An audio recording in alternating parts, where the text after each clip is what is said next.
We came to a spot at the foot of some wooden steps that lead up into this room. They're just 10 feet from me there by the window as I stand. There, at the bottom of those steps, they found the half-burned body of a man with a lock of black hair on the right-hand side of his face and a little black moustache. And they looked at him more closely, and their doctors came to the conclusion that it was what they call a bad double of Hitler and not Hitler himself. If that is so, then all trace of him has disappeared.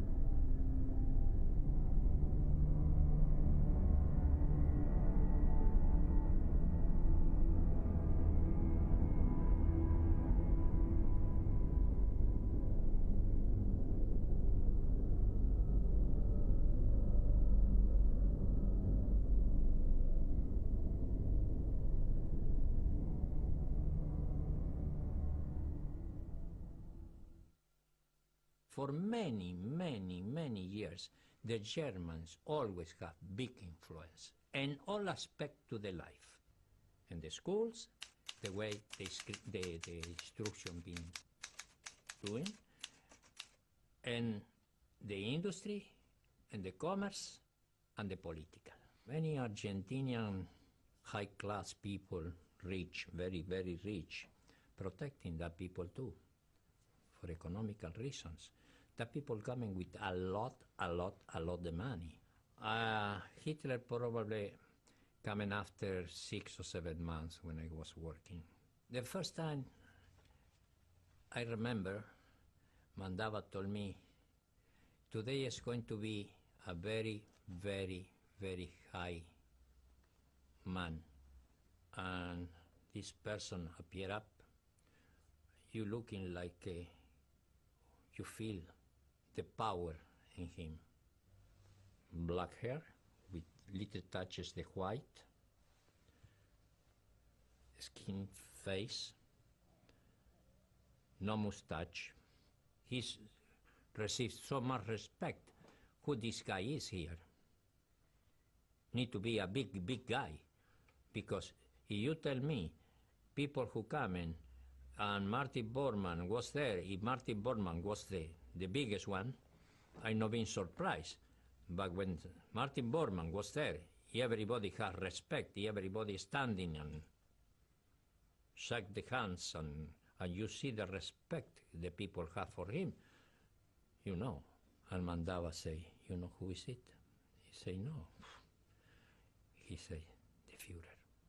He looking very, very different to the first time. I think more fresh. At that time, I see the person baggy eyes and looking very tired. He look like me now, difficult to walk, difficult. I feel the guy feeling depression. This is the first time ever I talking about these things. It's frightening. The people is frightened talking about this, because in Argentina the Nazis not disappear in Argentina. The Nazis in Argentina is one thing who been there, grew up there, and is still there, is going to still for many years. Many people have Nazi mentality.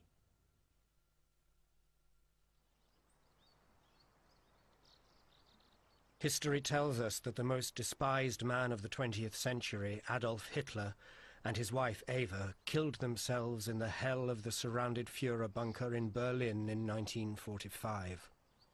But across Argentina, in the files of the FBI, and in the words of the following eyewitnesses, a different story appears.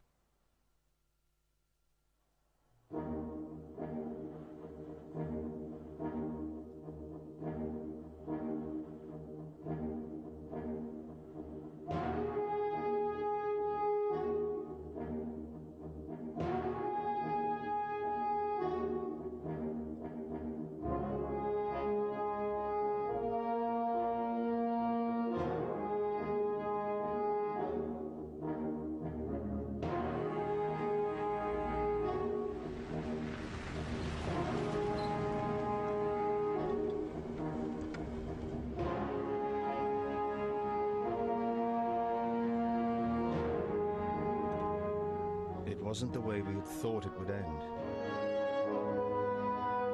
People had forgotten him. The world, or most of it, believed he was already dead. Time had just passed him by.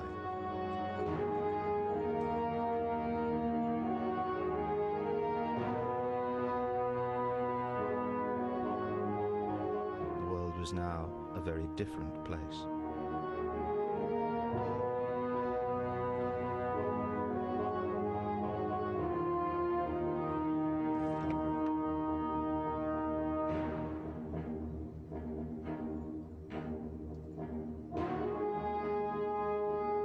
The secret had been kept for so long.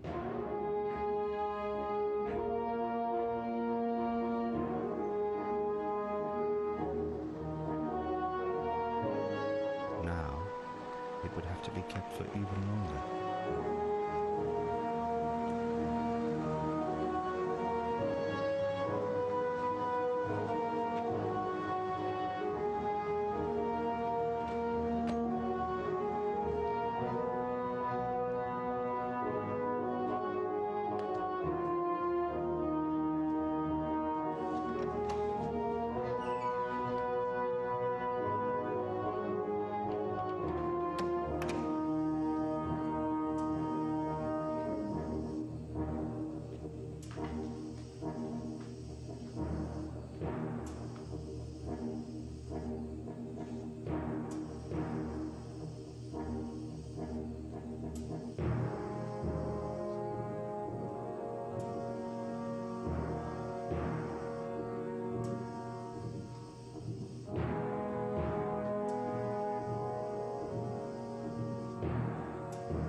At least his family came back to say their last goodbyes.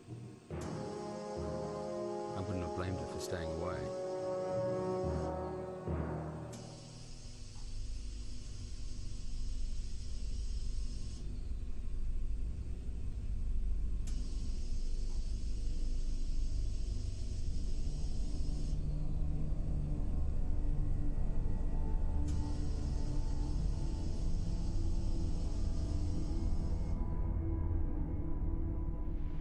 Mit anderen Händel suchen, sondern weil wir wollen, dass es nicht andere gelüstet, mit uns Händel zu suchen. Deutschland, Sieg, Heil! Sieg, Heil! Sieg, Heil!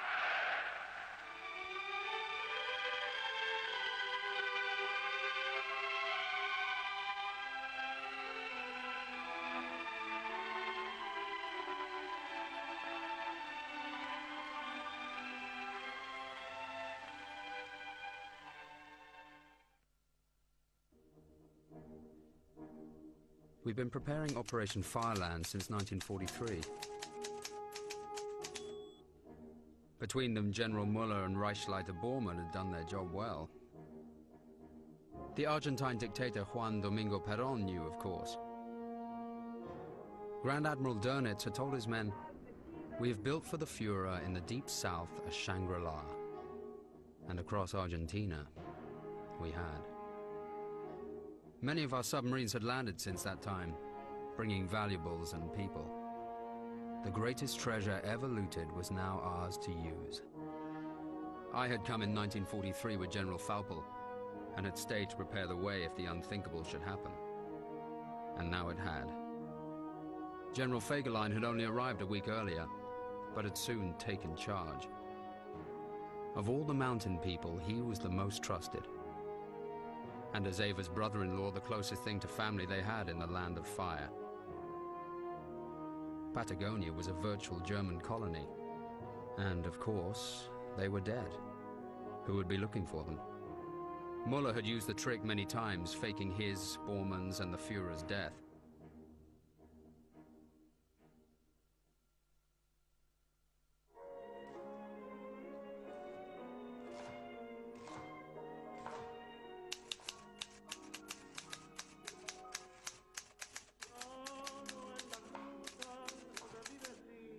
In July 1945, I was the housekeeper at the Estancia San Ramon.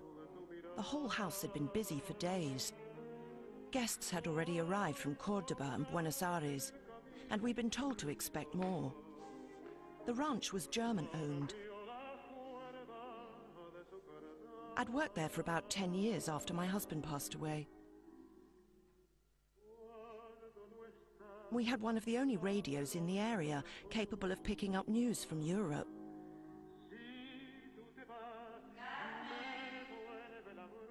Bariloche, our nearest town, was about 25 kilometers away. The road was awful, but we were pretty self-sufficient on the ranch. I wasn't surprised when I heard the Hitlers were coming.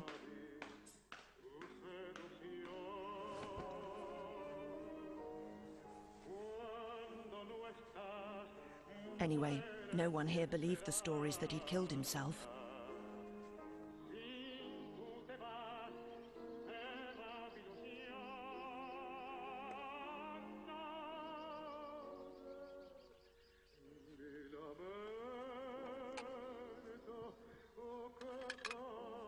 The San Ramon estancia belonged to the Prince of Schaumburg-Lippe, part of the family of Prince Bernhard of the Netherlands, who was himself an SS officer.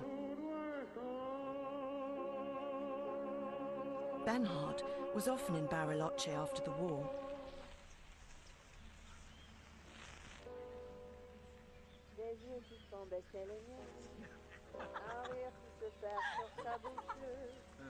Voilà le portrait sans retouche de l'homme auquel j'appartiens. Quand il me prend dans ses bras, il me parle tout bas, je vois la vie en rose. Il me dit des mots d'amour, des mots de tous les jours, et ça me fait quelque chose. Il est rentré dans mon cœur une part de bonheur dont je connais la cause. C'est lui pour moi, moi pour lui dans la vie. The last 12 months had taken its toll on his body, if not his spirit.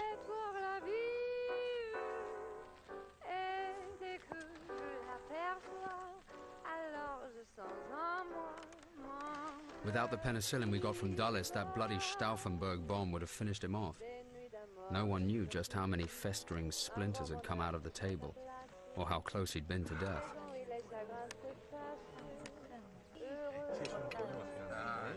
But here, enjoying his favorite foods and safe with family and friends, his health was improving.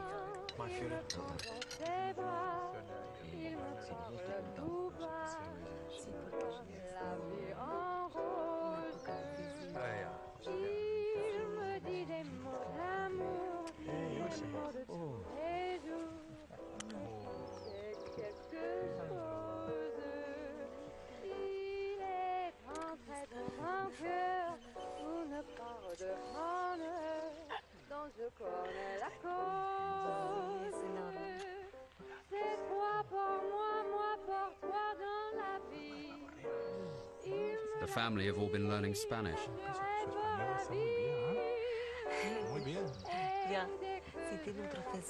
The Führer himself working with his daughter on the strange new language.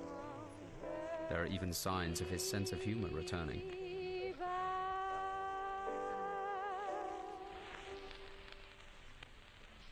But as usual, there was a time for relaxing and a time for planning.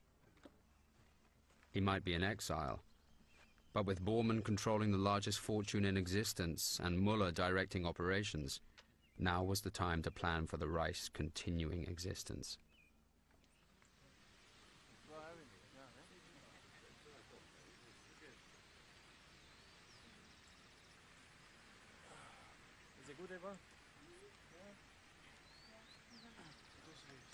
Even after just a couple of days in Argentina, they seemed happy.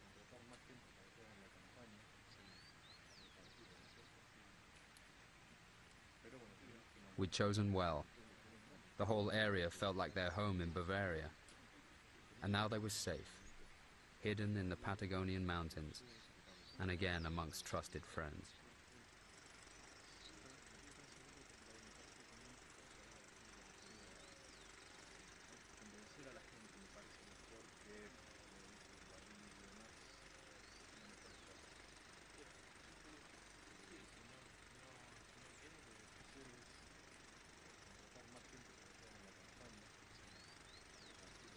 They stayed with us, I think, for almost a year.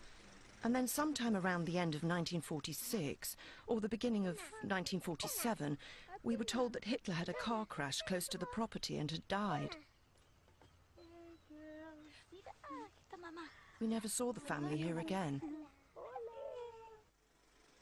Now they were dead twice. Even here, the trail was dying. It was time for rebirth.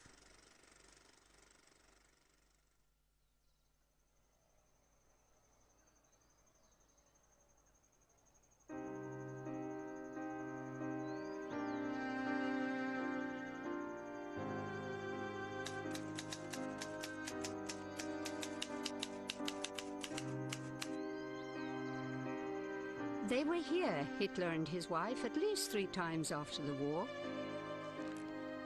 The first was in 1946, when they stayed for about 3 months. Every day they would walk along the edge of the Chiquita Lake.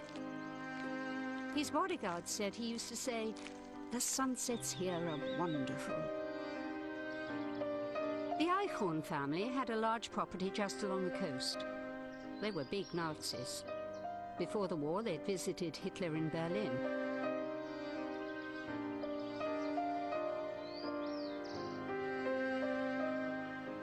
The hospital, which they called Hotel Vienna, was built in 1943 at a cost of some $25 million.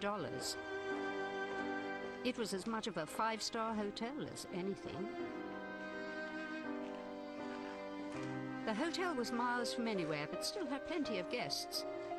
Many of them came for medical treatment.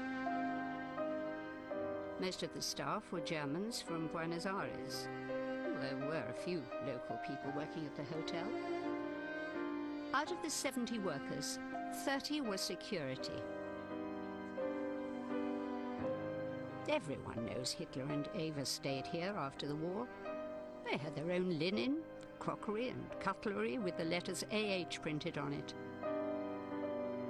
When they were here in 1946, the hotel was closed to the public. It never reopened as a hotel.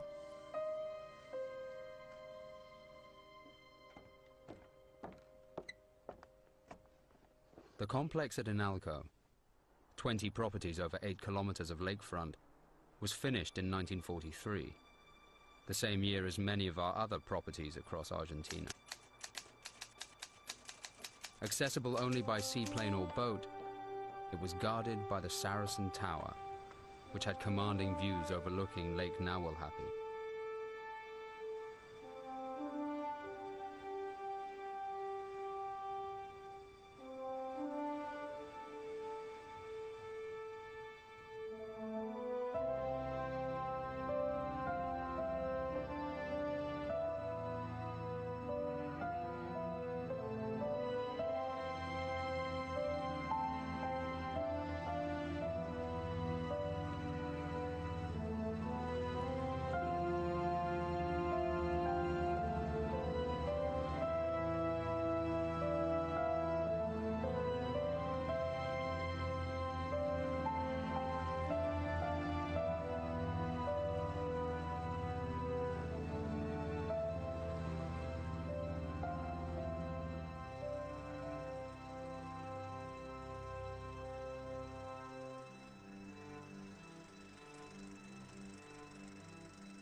I was born in Hanover in 1912 and served as an engineer on the pocket battleship Grafspee.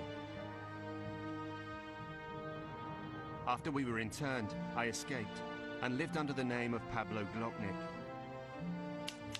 I was there when 2 of our U-boats arrived off the coast back in July 1945. I'd been assigned to Inalco, but didn't know why.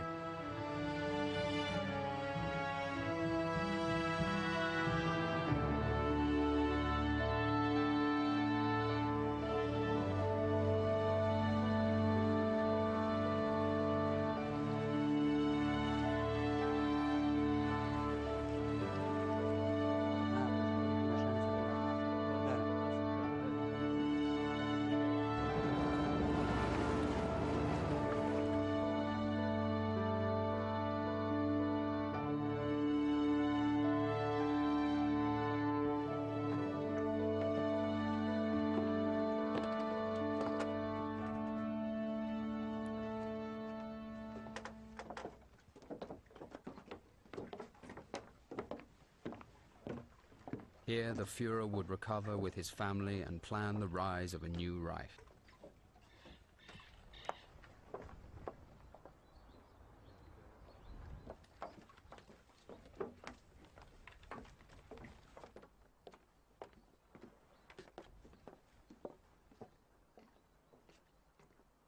Then I saw him. Hitler didn't have the same face. He was a bit changed, but it was Hitler. For me, Hitler was God.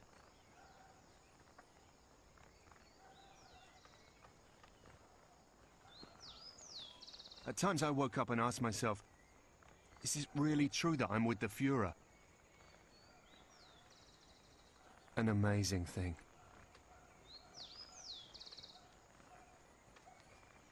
Uschi?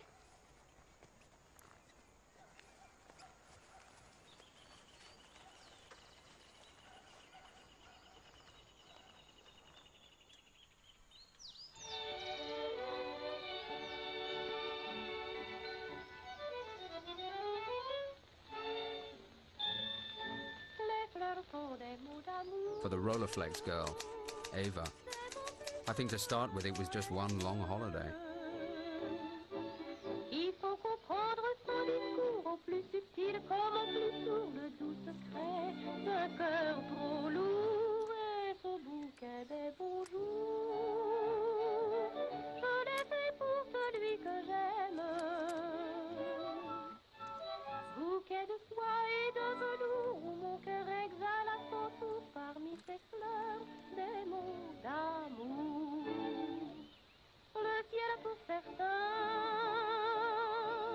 détient le secret de la vie. Away from a shattered Germany with her new husband for the first time and finally able to play happy families with their daughter, Uschi.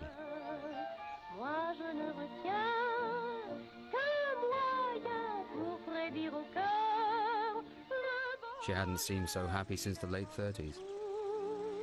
Simple et très doux, les fleurs poudrées d'amour, des mots plus tendres qu'un poème.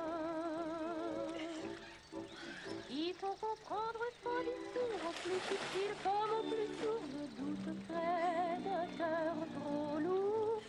Monsieur, gardez-le toujours, que ce bouquet soit mon emblème. Il vous apporte sans détour avec le parfum des beaux jours parmi ces fleurs des mots d'amour. No more hiding as Fräulein Braun. Finally, she was Eva Hitler.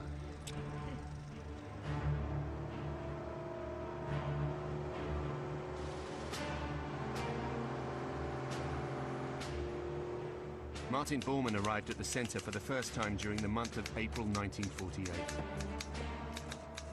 He had also changed his appearance.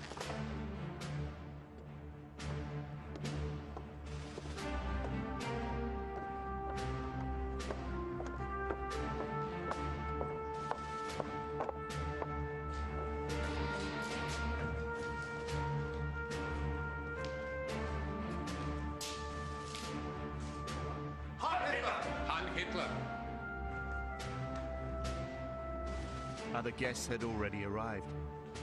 Two of them senior generals, and the others Argentine supporters and financiers.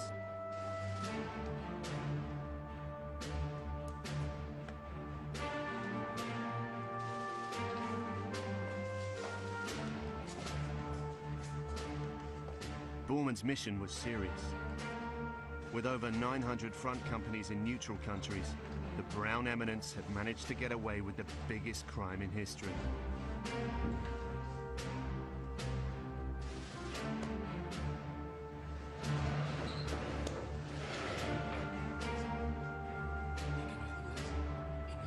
Bormann had worked tirelessly. The center in Patagonia was to be the hub of an international network. On 26th of April, Hitler and Bormann had a private meeting, which lasted almost 3 hours.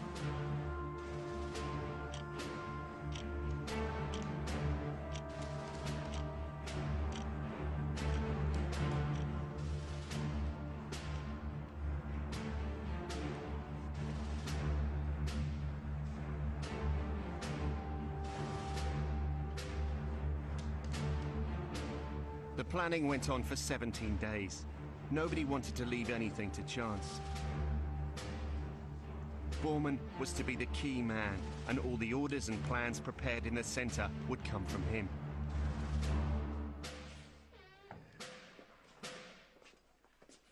A huge amount of money would continue compromising important figures in government, finance, and journalism.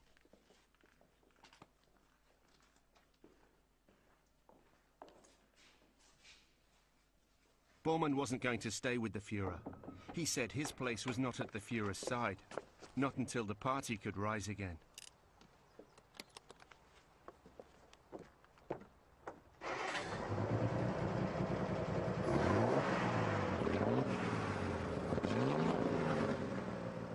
His place was in the outside world.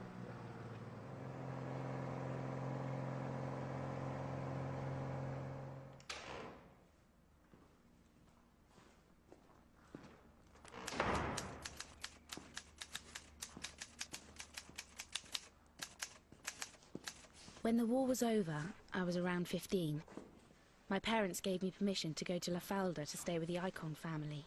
The Icons were like my guardians. Sentémonos, Catalina. Mañana viene gente muy importante a comer. Yo quisiera que la mesa esté impecable. Las sillas, todos los muebles, las flores. Por favor, ocúpate de las flores de la mesa. They were alone and they didn't have any children. They were dedicated Nazis, and although the government had taken some of their property from them in the post-war Nazi purge, it didn't seem to have hurt them. She was very excited and wanted to make sure everything was right.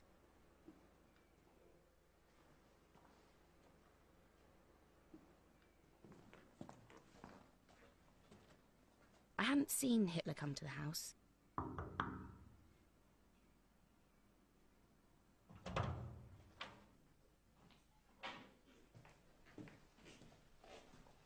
Buenos días, señor.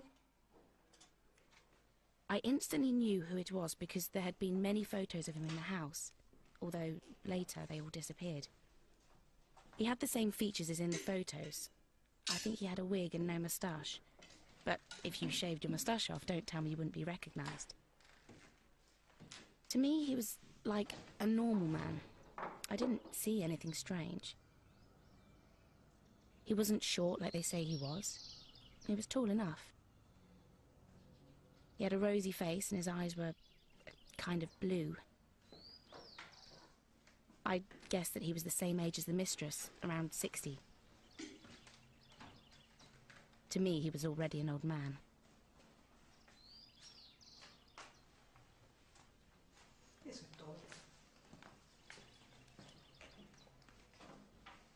While he was there, Mrs. Icon would go up to Hitler's room to talk and spend almost the entire day there. She knew that I knew and smiled as if we were sharing a secret together. It wasn't nice to see him, knowing who he was, but I wasn't scared.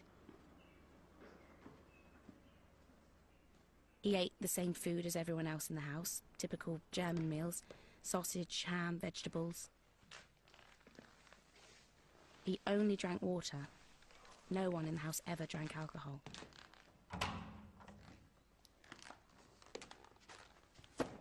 He left his clothes outside the room and I would take them and clean and iron them.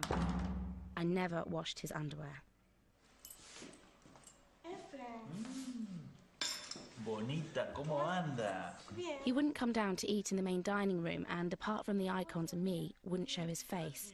I know the family had visited with him in Berlin in the 30s. They used to show film of their tea with him to special guests. I asked the chauffeur, Efren, and he told me that it was Hitler, but he also told me, shut your mouth, don't say anything. No quiero que hables ni una palabra de esto, ¿eh? ¿Entendiste? Sí.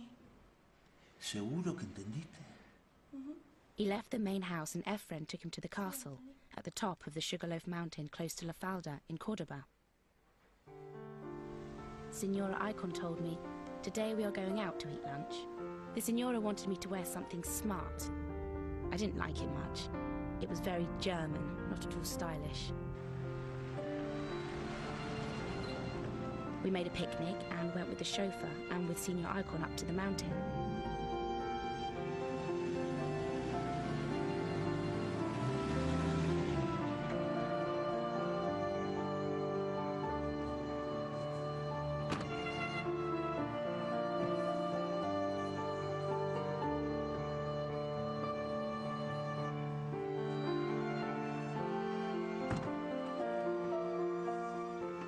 Efren, the chauffeur, and I had to stay outside. He said, if anyone asks, you have to say we went to Cordoba. I was not to say anything, to maintain absolute silence. Efren was my friend, but he was very serious about the Germans.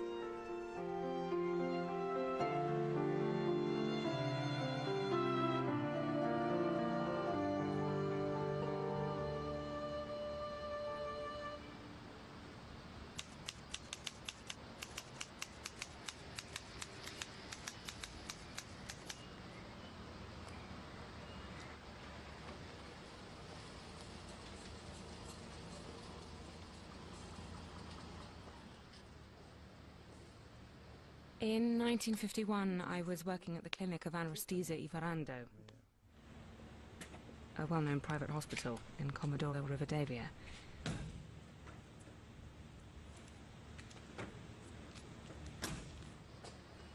A German rancher who had been shot was brought to the hospital for treatment. He wasn't badly hurt. That particular day, he wanted to look his best.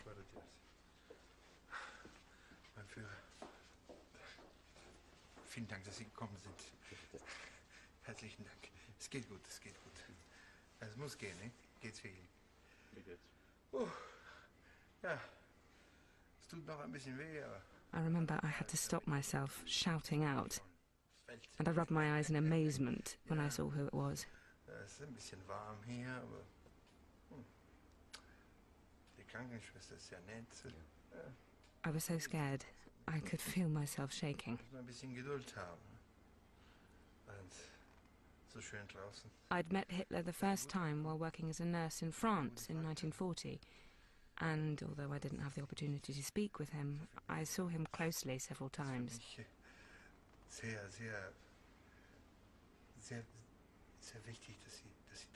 Hitler had aged a little, and his moustache was gone. His hair was greying, but I had no doubt it was him, because of his presence, the look in his eyes, the way he carried himself.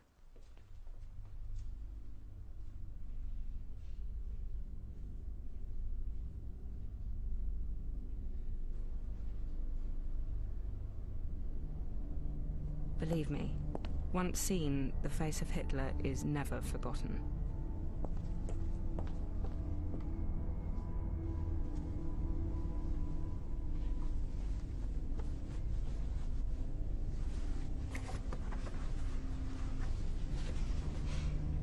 Sí, es él. Y ahora yo sé que vos también lo sabés. Así que ni una palabra a nadie. No creas que todavía lo están buscando. ¿O sí? Shh. A nadie.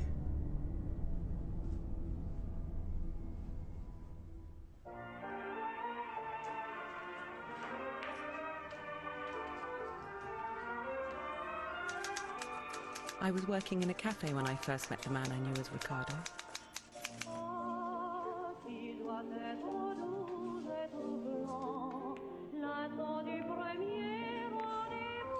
Muchas gracias, ¿eh? Por favor. Es un bar típicamente argentino. Muy lindo, papi. Sí, sí. He had hired my brother and also needed someone to write letters and documents. Mi hermana.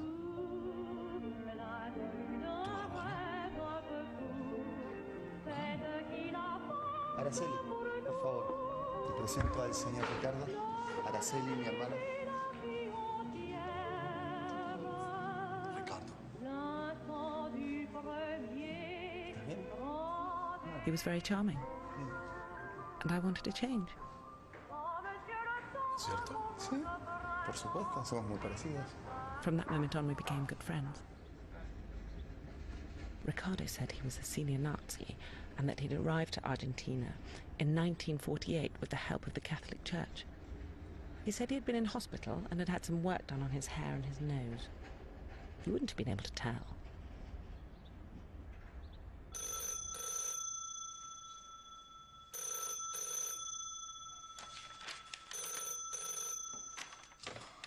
Ya, siempre, ya. No. Yo he aclarado esto muy bien. He sido completamente claro al respecto. ¿Ah? I ended up working for him. ¿Cuántas veces tengo que repetir que todo tengo que supervisarlo yo mismo en esta oficina? Ya, todo, sin excepción. His business was run out of a factory in Buenos Aires. ¿Sí? It made fridges, not electric ones. They had petrol motors and were used in farms in the country. He was a tough businessman. Ricardo had 4 or 5 passports. Sometimes he would use the name Daniel Dupre from Belgium. Jorge, archivamos, ¿eh? He was a very wealthy man. ¿Cómo va? Once I saw a transfer for $400,000 from Europe. He said he had shares in a factory in Belgium, another in Holland, and a match factory in France. He seemed to be well educated, dressed smartly, and spoke many languages.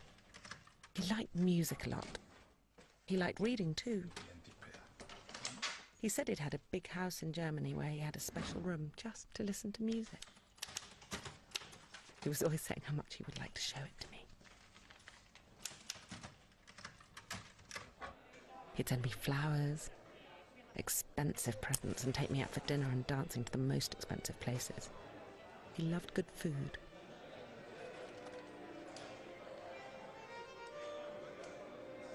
He wanted us to be lovers, but I just wanted us to be friends.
por una cabeza de un noble potrillo que justo en la raya afloja al llegar y que al regresar parece decir: no olvides, hermano, vos sabés, no hay que jugar.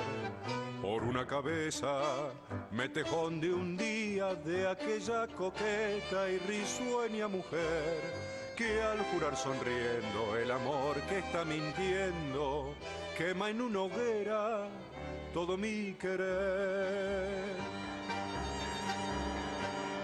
Por una cabeza todas las locuras, su boca que besa borra la tristeza, calma la amargura. Por una cabeza, si ella me olvida, ¿qué importa perderme 1000 veces la vida? ¿Para qué vivir?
I met Hitler a number of times when he came to Pavelić's building sites in Mar del Plata in the 1950s. I recognized him immediately. Pavelić's wife, Maria Rosa, adored Hitler. He looked basically the same as the pictures I'd seen from the wall. He was older, but no moustache. He was very pale.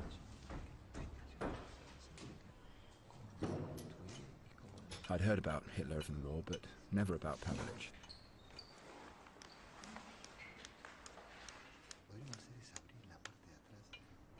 It was only later that I knew he'd murdered almost 1 million people. Signora Hitler was just over 40 years old.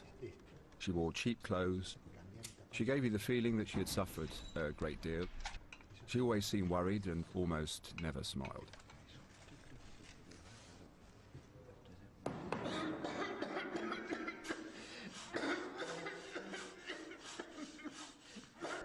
I saw Hitler at least 5, maybe 6 times.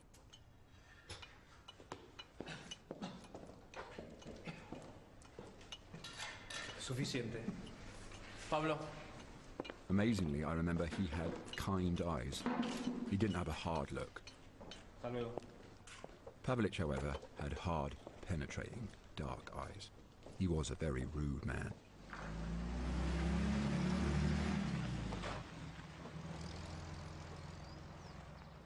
The intelligence services had to know that Hitler was in Argentina. They must have protected him. I think the great powers in the world were keeping him on ice in case of a possible war between the United States and Russia. After all, even though he was an evil monster, Hitler had been followed by the whole of Germany. They disappeared from Mar del Plata, both Hitler and Pavelić, in August or September 1954. I never saw him again.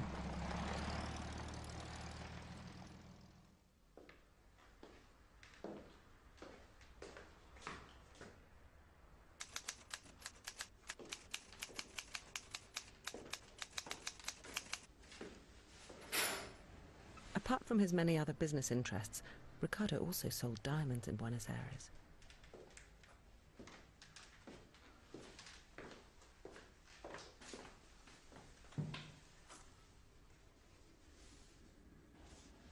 He told me that he got $120,000 just for one of them. Ricardo had brought many precious stones with him from Europe. He also told me he had a big house and helicopters. He was always trying to impress me and get me into bed. He said he had slept with many women.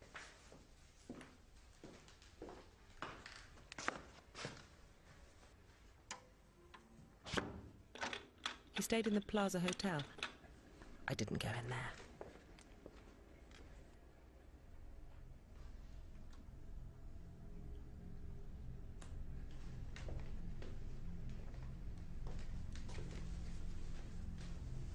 Martín, ¿qué pasa? ¿Vuelve a dormir Alicia? Voy a estar ocupado.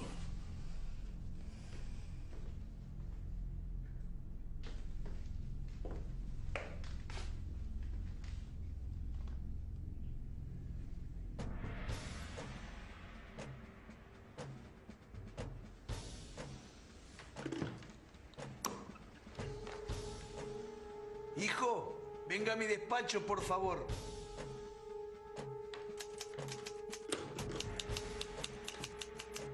We were at the house that Perón had on Teodoro Garcia Street. Ludwig Freude had given it to Perón as a present when he married Evita. Bormann dijo que a las 12 va a estar por acá. Así que a las 12 en punto va a estar acá. Sí, señor. He was with his girlfriend, one of many. I remember once someone saying to him, "Mr. President, she's only 13. He replied, "So what? I'm not superstitious." He had an answer for everything.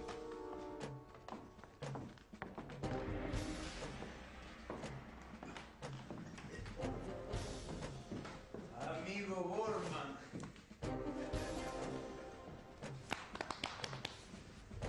Tome asiento. This was not their first meeting. Puntualidad alemana, ¿eh? Como siempre hacemos, ¿eh? ¿Cómo está? Muy bien, muy bien. ¿Usted cómo fue el viaje? Oh, el viaje ha sido muy bueno. Estamos muy contentos de estar aquí en Argentina. He escuchado que algunos de sus generales están por sublevar. No pasa nada. Hablan mucho, pero nunca hacen nada. Siempre es lo mismo. Gracias.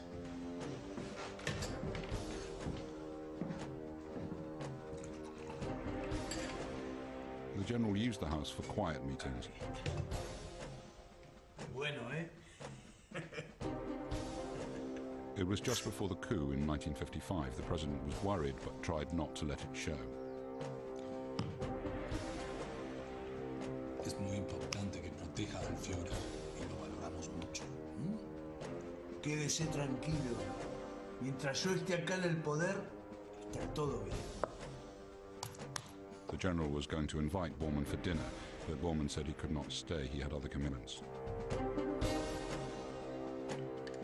As it happened, that day I was the only guard in the house.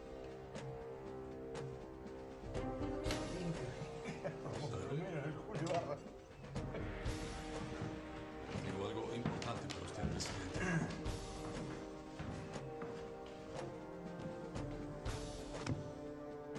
Gracias.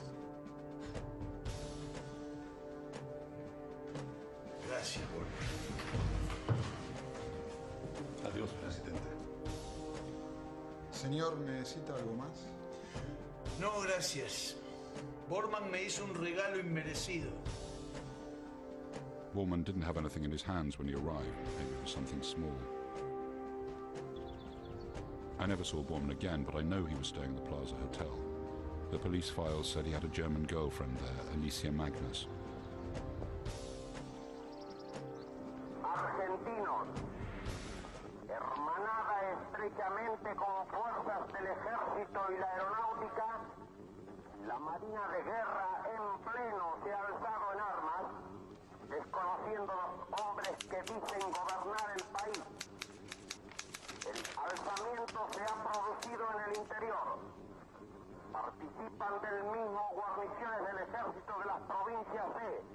On 16th of September 1955, General Perón was deposed by a military coup. With Perón gone, the new government had started serious investigations in Buenos Aires.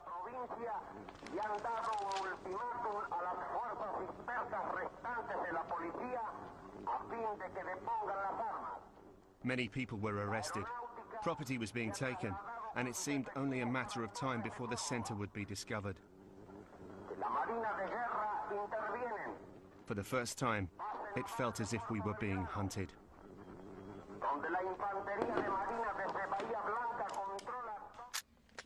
In the first days of October, 2 of the original senior men arrived at the center. Hitler still believed we could get through it. He had total faith in Bormann, and although it was taking longer than he had hoped to revive the party's fortunes, he was calm. After all, what was 10 years in the life of the 1,000-year Reich? But the news from Bormann was not what the Führer expected. Bormann said for the moment it was over. Everything had to be frozen, and we had to get out of Inalco quickly.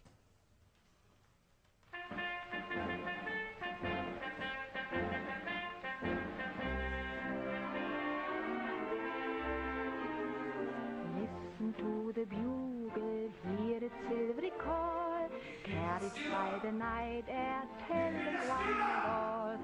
Now is the time to meet your pearl, to meet your girl, to meet yourself, as once I met Marlene, my sweet Lily Marlene.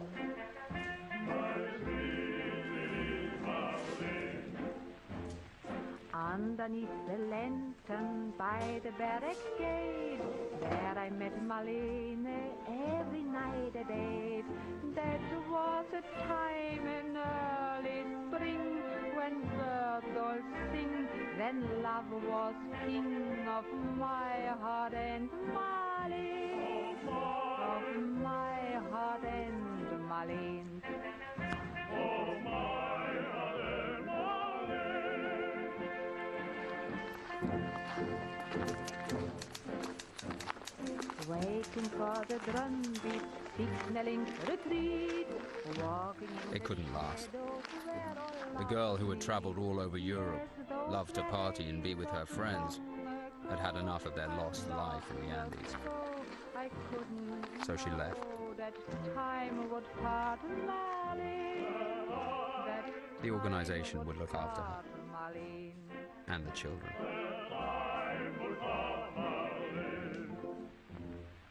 Then I heard the bugle calling me away. By the gate I kissed her tears away. And by the flickering lantern, it took almost a week to destroy all the evidence. Her tight, 'twas our last night, my last night with Molly. His orders were clear. We were not to leave any trace whatsoever of the center's existence.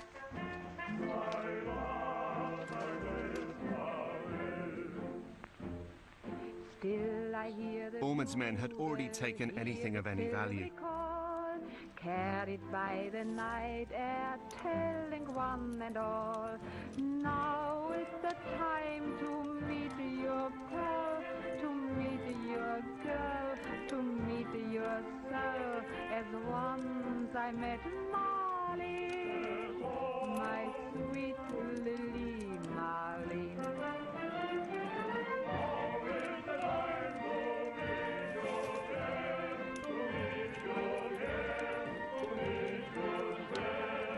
Once I met Molly, my sweet Lily.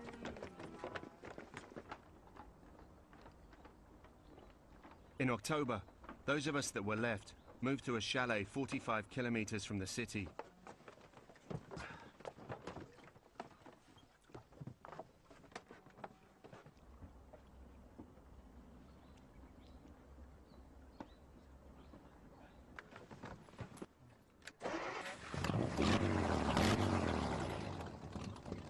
It was the end of the dream.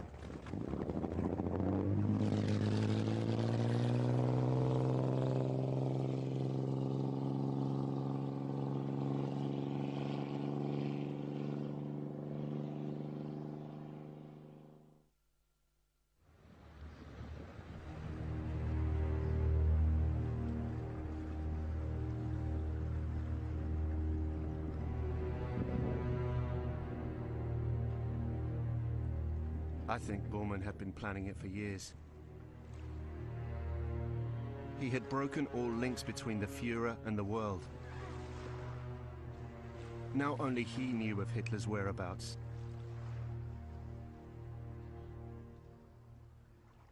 Things were not going as Hitler had dreamed they would. Bormann knew any chance for open political activity by the Nazis was finished. Never again would the swastika be something to march proudly before. The camps, the Holocaust, all the filthy secrets of the regime were now despised throughout the world.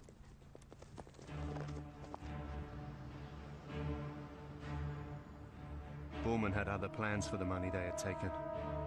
People like the Führer would never understand his type of ambition. They still dreamed of the glorious power of 1,000 Nazi years. But Bormann knew he could still wield the sort of power he dreamt of. His Fourth Reich would be based on money, stocks and shares, political influence, not ideals. Hitler was effectively buried alive. Bormann was now in sole charge. He no longer needed the Führer. Now no one knew where he was. They couldn't go to him and ask him his opinion and his orders. The Führer's time was finally over. His health now began to decline. He was not a terminally ill man, but he was sick.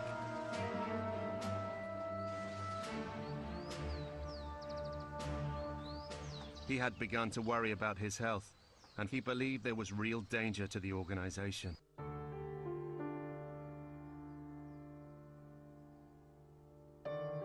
During the first months, he suffered from depression. It was to be expected, given that the Führer had left in Alco as a man who still ran the Nazi world. When he arrived at La Clara, it was all over. On his birthday, the 20th of April 1956, I think he first realized the enormity of Bormann's betrayal. The great betrayer was now himself betrayed.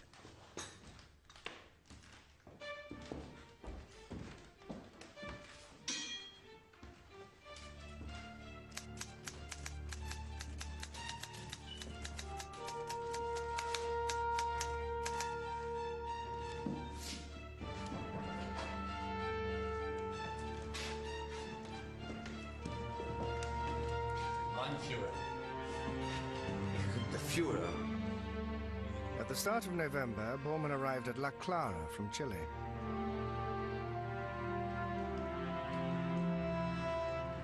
He was received coolly by Hitler.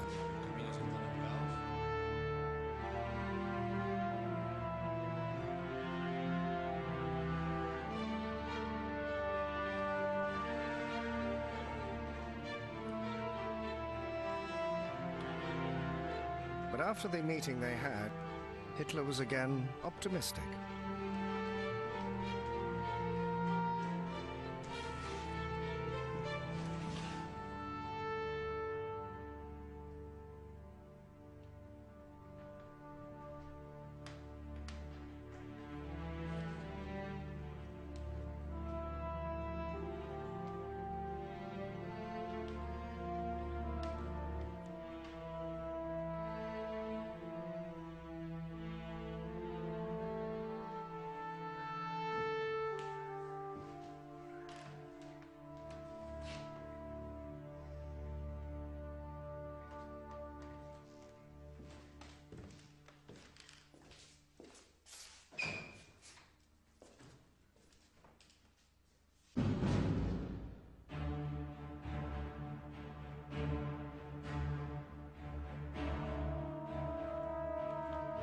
Bormann stayed for 2 days, and on the morning of his departure had a meeting with Pablo.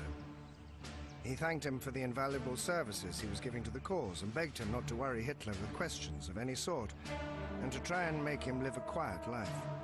He told Pablo the day would arrive when Hitler would speak to the world, but now the most important thing was his health.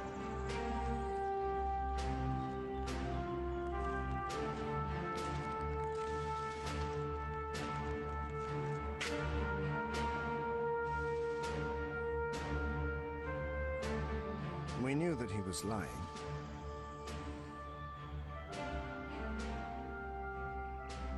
The political life of the great Führer of the Kingdom of 1,000 Years had finished.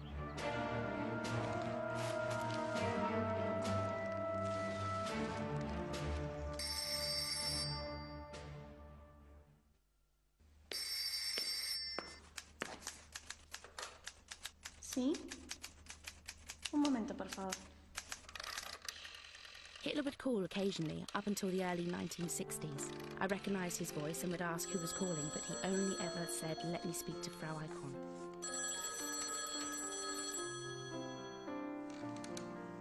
Señora, es su primo.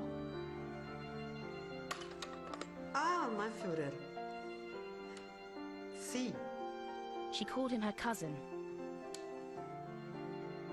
Sí.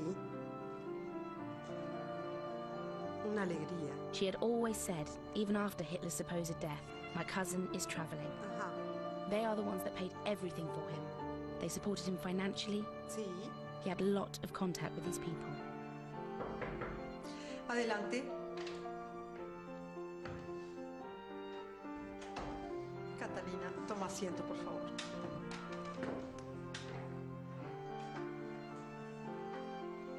Catalina, muy querida Catalina, hace muchos años que estás con nosotros.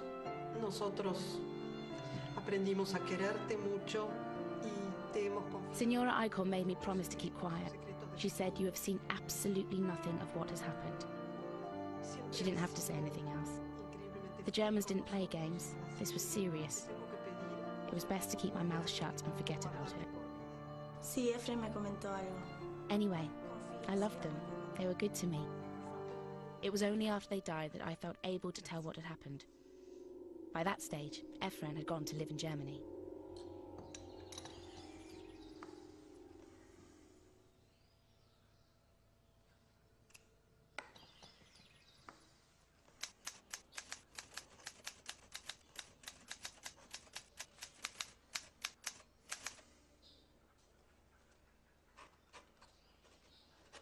Here in the ranges, I have seen his spirit bloom again, but his nervous system has been damaged for good. Morel can be blamed for that, with his quack medicine and dangerous regime of injections. Melancholy has become his most common state.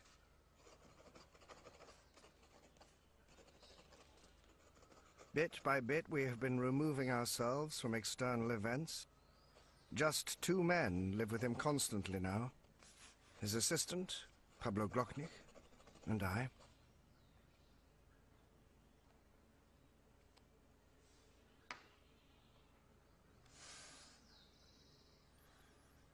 Oh, God, help me. At times, I have felt a strange pleasure in the face of the terrible sufferings of this man.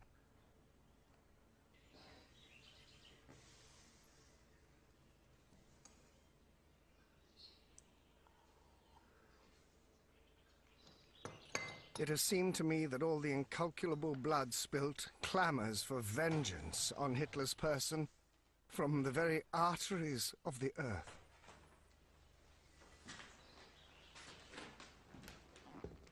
We're a strange group, banished. Hitler, a monstrous dictator who has now lost his mask and his uniform. Pablo, a man who appears to have died years ago. And finally me, an old, forgotten doctor who has found himself in the final stage of his life in circumstances that inevitably are just too much for him.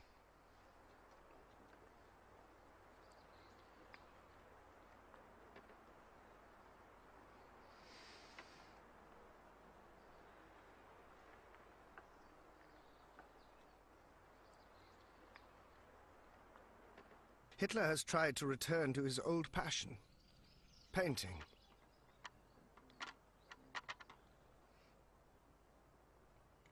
But his hands are simply not up to it.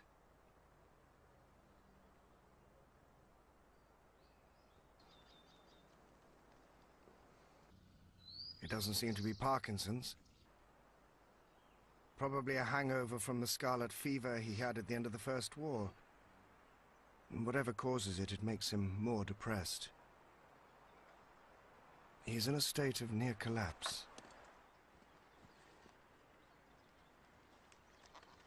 He spends hours just watching the horizon of the lake and the mountain like a person possessed.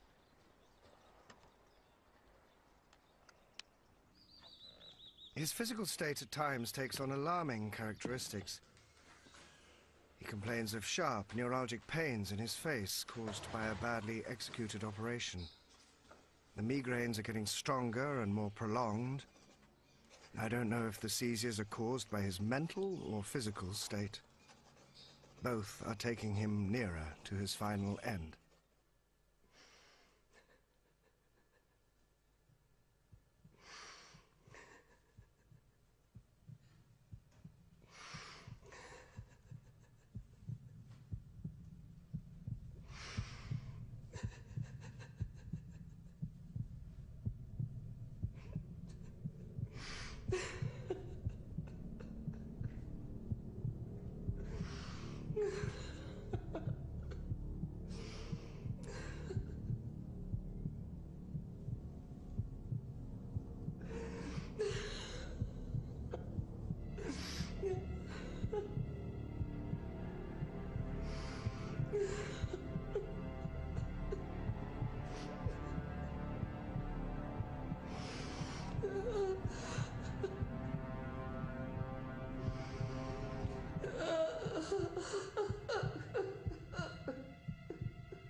The Führer's state is reaching an eminently critical point.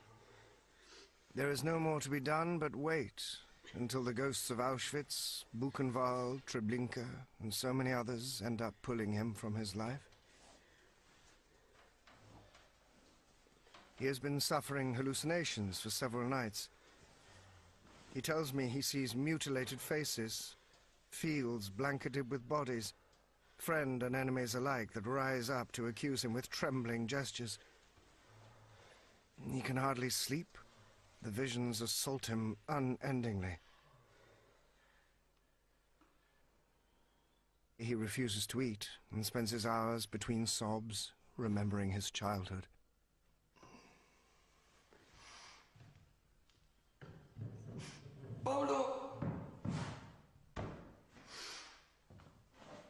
Today, he appeared to suffer a heart attack.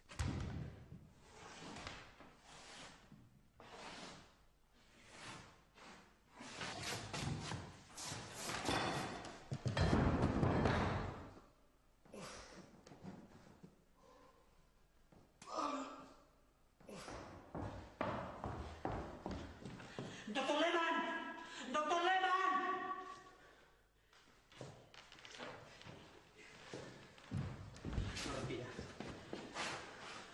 I can do little for him now. I have few resources here for him.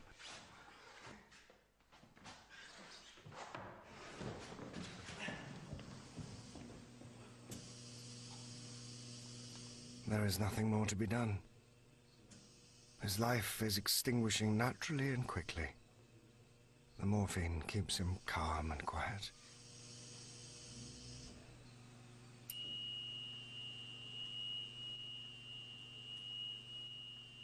February the 13th, 1962, at 3 p.m., I verified the absence of life in the body of the Führer.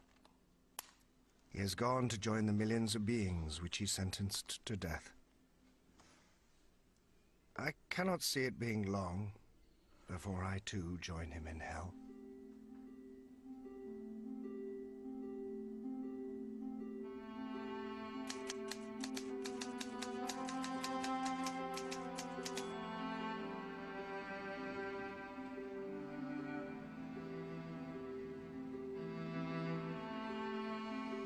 My honor is loyalty.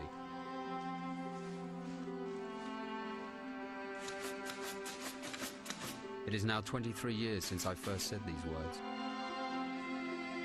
I swear to you, Adolf Hitler, as leader and chancellor of the nation, loyalty and bravery. I vow to you and to the representatives appointed by you obedience unto death. So help me God.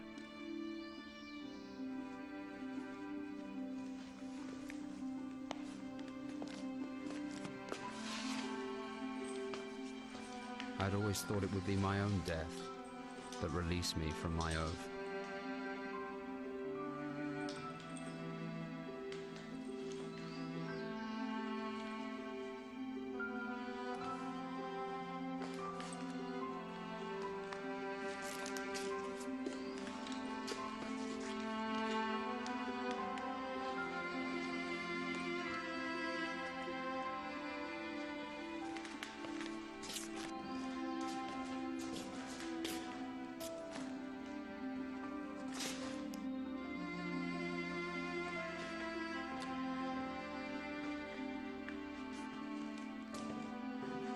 One last duty.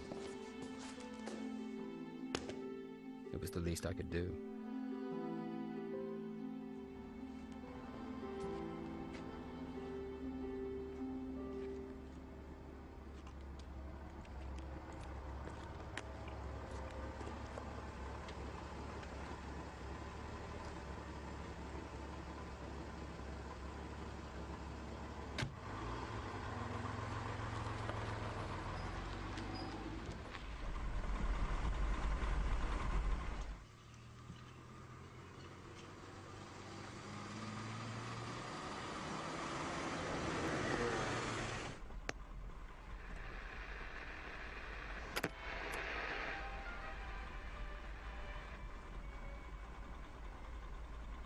So, they at least are still safe. Forever imprisoned by their identity, of course,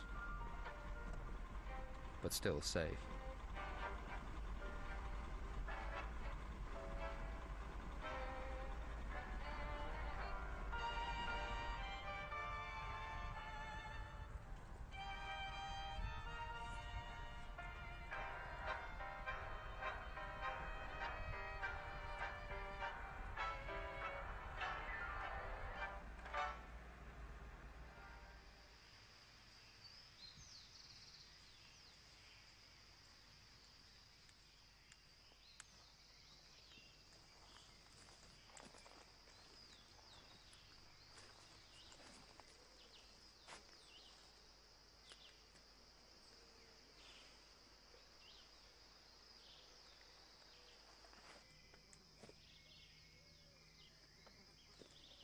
Under Bormann, things will be different.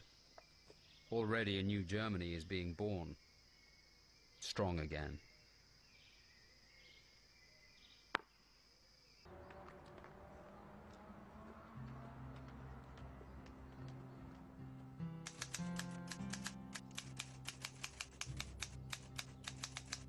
He knew Perón and Evita, and always said Evita was more intelligent than Juan Domingo. I stopped seeing him regularly just before the factory closed down. I got another job, but I still saw him sometimes in our old places up until 1957. ¿Y si vamos a Rosedal? Dale, borremos. Corremos. Mutual friends say he continued to live in Buenos Aires until 1960, when that other Nazi, Eichmann, was caught. Mejor programa. Sí. Pero las tortas de los de mi mamá son ricas. Y podemos ir a buscar una torta. Bueno. I tried to contact Ricardo, but he was no longer there.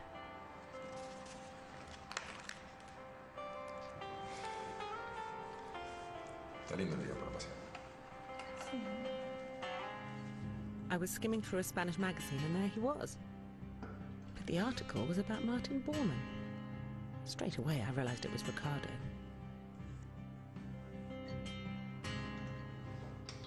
When I compared the photo with one I had taken at a restaurant in Buenos Aires, I realized Ricardo had done something to his hair. He looked a bit different from the Bormann photo, but there was no mistaking his eyes.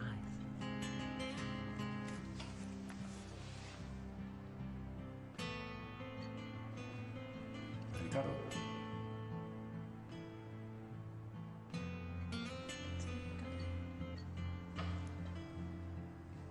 I knew they were looking for him, but did not want to go to the police because he was a good friend, and I was afraid he could be killed.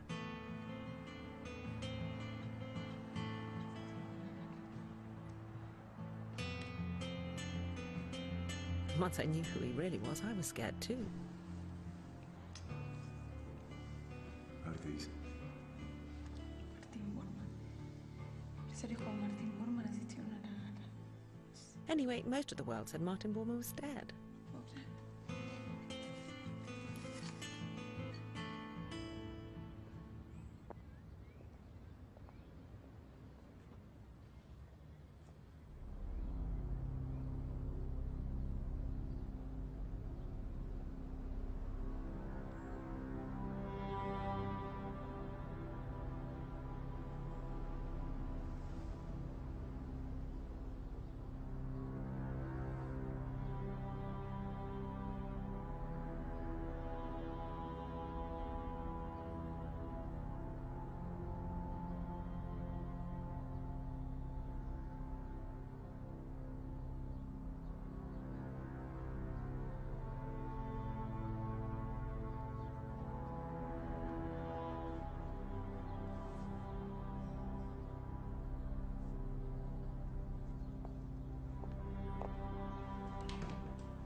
Adelante, por favor.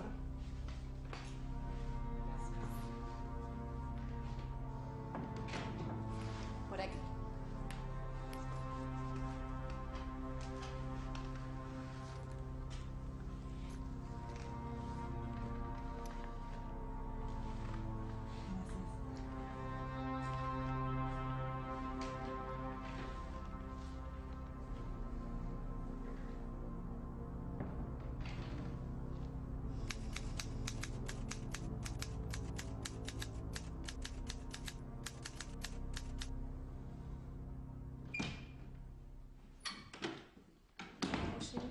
¿Cómo estás?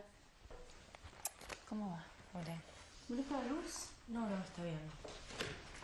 Habíamos quedado con unos datos pendientes de fechas y de documentación que me ibas a traer. ¿La tenés? Sí. Around the year 1985, this lady came to the office. She was a bit younger than me, blonde, tall, well dressed. ¿Querés un vaso de agua? Bueno. ¿Fumás? No, gracias. She came to the office 3 times. I remember her very well. She was coming for help. Gracias. ¿Qué pasó, Ushi? She said she had problems with false identity documents and was married to a German. an ex-Nazi who was also in the country on false papers. He was beating her up.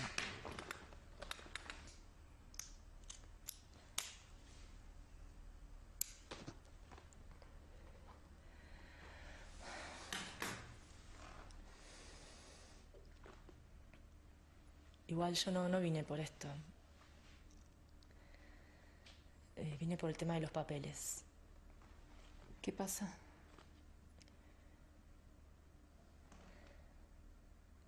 Mi verdadero apellido no es el que figura en el documento.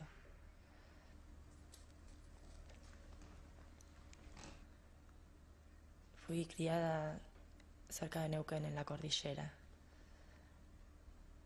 Mis padres se llevaban mal y mi madre lo dejó. ¿Tu mamá está viva? Sí. Esto fue cuando yo tenía 13 años. Now she lived in Bariloche. Her mother had lived in Bariloche until the early 1980s, when she'd moved to Buenos Aires. En grave peligro ahora. ¿Tu marido sabe que venías acá? I'm sure this woman was sane. She didn't appear to be mentally ill. She was quite normal in the way she behaved. Es decir, le dije que venía a hacerme unos estudios a Buenos Aires. Nada más.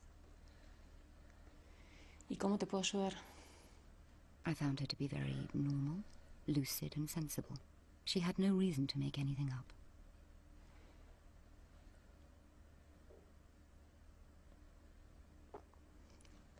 ¿Alguien más sabe esto? No. No. Mi verdadero nombre es Uschi Hitler.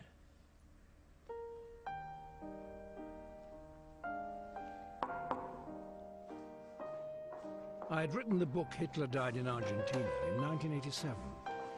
It had come about after a chance meeting with Pablo Glocknik. We became firm friends, and I waited for 10 years after Pablo's death, as I promised him, before I made it public. I got back into contact with an old family friend, Lina Rufinengo. We lived next door to her and her husband, Osvaldo, in Bolsum, near the Andes, in the 80s. Osvaldo's dead now, but he had been a very close associate of Perón's, and once showed me a letter from Bormann thanking him for his help. Basically, he organized Argentine passports for the Nazis.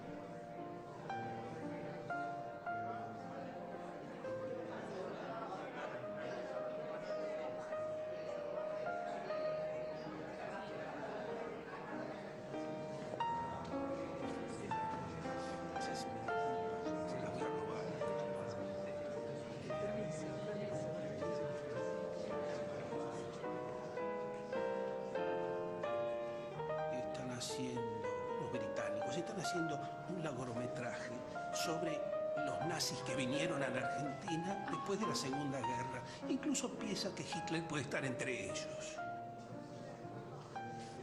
Como Osvaldo me dijo que él había ayudado a muchos de estos nazis cumpliendo órdenes de Perón.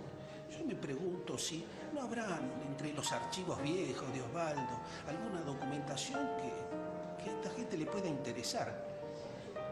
Si los encuentro, te lo muestro. Pasaron tanto tiempo, 60 años. Oíme, que a quién le hacemos mal con eso, a nadie. Y ni bien los encuentre, yo me comunico con vos. Te llamo por teléfono, porque seguramente va a ser muy interesante lo que encuentre. Me parece fantástico.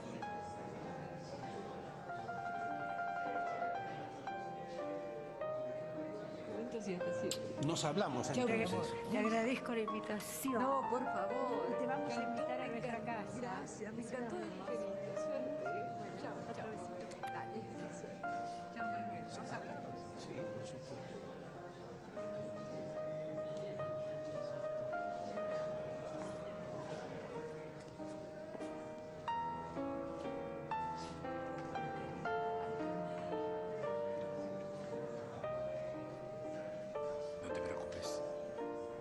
Nos hacemos cargo. Hiciste un muy buen trabajo. Muchas gracias. Señora, placer.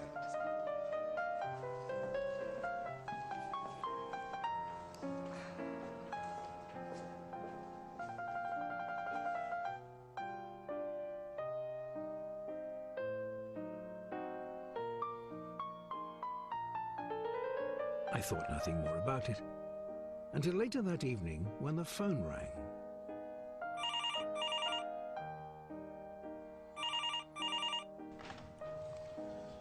Hola. Monasterio. Tiene que olvidarse de esa historia de Hitler en la Argentina.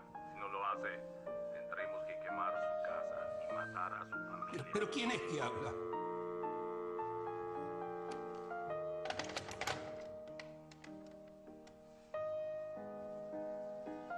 ¿Pasa? ¿Equivocado? Sí, nada, no pasa nada. Cálmate, quédate tranquila, no pasa nada. No, ¿quién llamó? Número equivocado.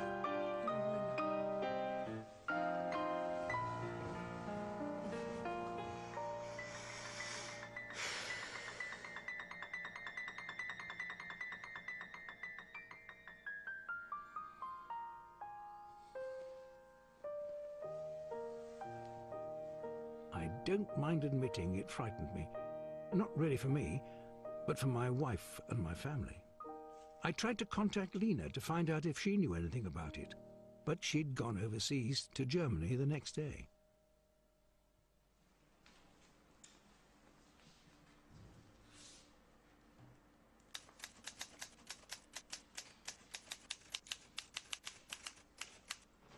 Of course I knew the Hitlers. Many of us did. They visited Cordoba a lot after the war. I knew him as Adolf. I remember he often seemed distant and lost in thought. I asked around various friends if they still had pictures of him from after the war, in the 50s. I also remember him signing books. Then the phone call came.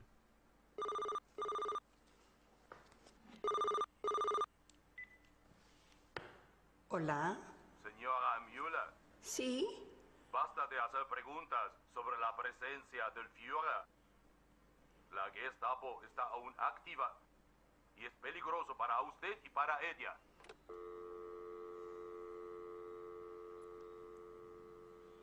The problem is, they say she, Ava, is still alive. Oh, but that would be ridiculous. Today she would be 96.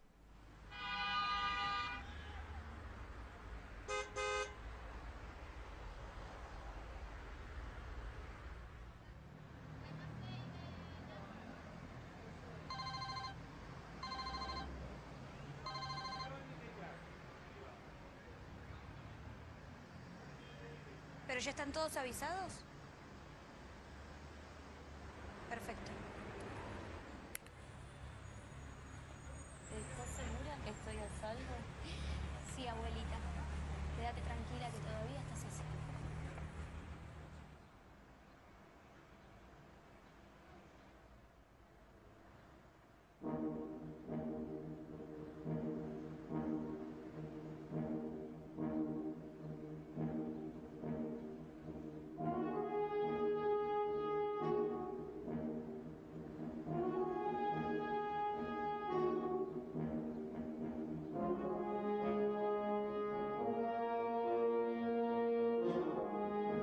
History tells us that an insane Adolf Hitler committed suicide in a bunker in Berlin in 1945 with his wife, Ava. Rumors abounded about a daughter, Uschi. Ava Braun's brother-in-law, SS General Hermann Fegelein, was reported executed after being court-martialed in Berlin at the fall.